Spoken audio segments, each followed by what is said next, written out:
دادستانی حربی تاجیکستان با تفتیش حادثه لطوکوب شدید سرباز بتالیون زودعمل صلحخواه وزارت دفاع رامیز شریفوف شروع کرده است که در نتیجه بدرفتاری احتمالی یک همخدمتش و یا مهترسالاری در بیمارستان بستری شده است. این حادثه 1.5 ماه پیش رخ داد، ولی امروز هم سرباز صدا برآورده و صحبت کردن نمیتواند.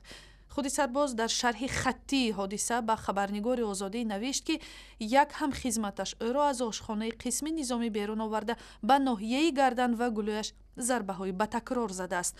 والدان رامیز شریفوف میگویند درباره به این حال گرفتار شدن فرزندشان تنها بعد 1 ماه حادثه خبردار شدند. اول به مشکل بود. اول با واسطه دستش اشاره میکرد، من هیچ نمیفهمیدم. بعدی که روچکه رو گرفتم گفتم که با واسطه روچکه میتونی که دلنگی گپات به من وای کنی. بعد گفت که ها با واسطه همین روچکه دفتر کته به من بعدی گپاشه میگفت. حادثه های بدرفتاری در میان خدمتچیان نظامی از مسائل است که پیوسته مورد انتقاد مطبوعات و سازمان های مدافع حقوق انسان قرار دارند.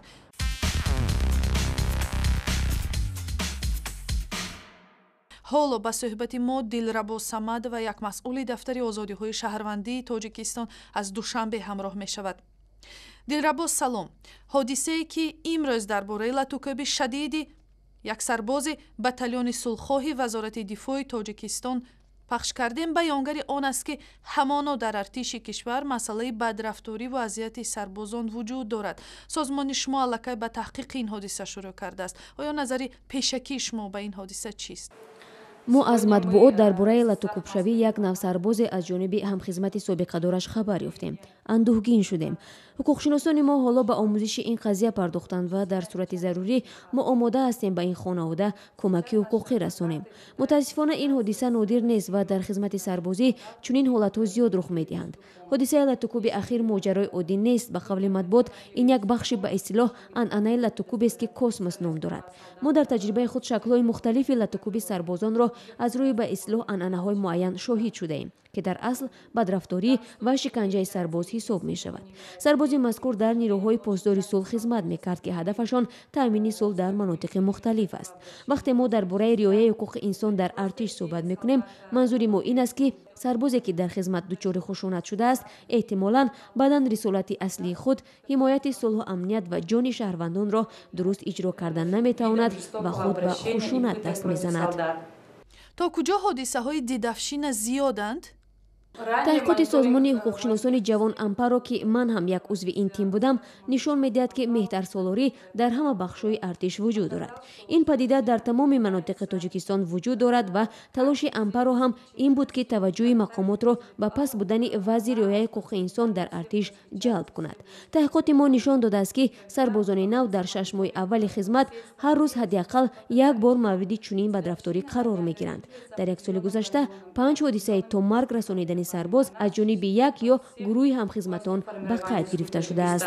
шумо ба талошҳои ҳукумат ва сохторҳои ҳукуматӣ дар амри мубориза бо дидавшина дар солҳои охир чӣ баҳо медиҳед? мақомоти ҳукумати тоҷикистон ҳоло талош мекунанд бо меҳтарсолорӣ мубориза баранд.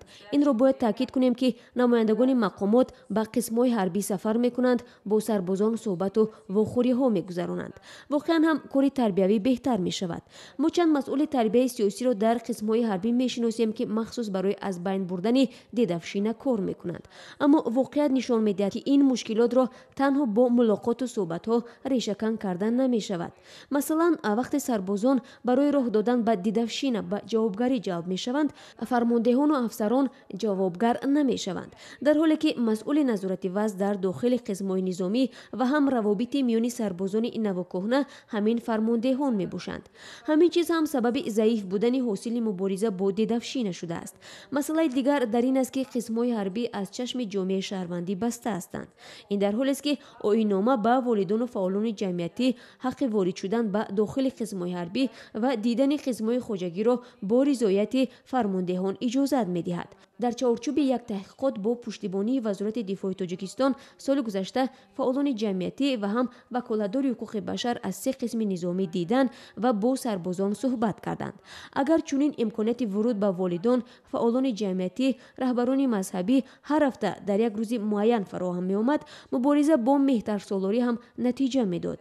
пинҳон кардани ин масоил боиси боз ҳам бештар шудани чунин ҳодисаҳо мешавад. илова ба ин бояд ки ҳам сарбозон ва ҳам афсарони онҳо дарси ҳуқуқи башар гузаранд, то ки муҳити хизмат беҳтар ва ҳамкории онҳо ҳам бо ҷомеаи шаҳрвандӣ наздиктар шавад. ташаккур. дилрабо самадова, масъули дафтари озодиҳои шаҳрвандӣ ба саволҳои радиои озодӣ посух дод.